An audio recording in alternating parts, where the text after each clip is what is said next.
natural disasters. Clearly, Pakistan confronts a monumental challenge. The people and the government will, of course, do everything possible to help ourselves in the process of rebuilding and recovery from this colossal calamity. At least half of the framework plan will be implemented from our own resources.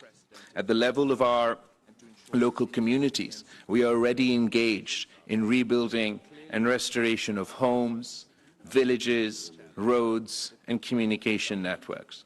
Yet Pakistan will need considerable support over the next several years from our international partners to implement this comprehensive plan. We will transform the challenge of recovery and reconstruction into an opportunity to build a more resilient Pakistan, an economy which is dynamic and sustainable. We are determined to do it in an open, transparent, and collaborative way. Excellencies, the rationale for this conference is to demonstrate the international solidarity with Pakistan as it begins its journey towards building back better. We see this conference not as a one-off event, but as the commencement of a long-term partnership with our friends and development partners. We look forward to the generous and sustained commitment of support from you all.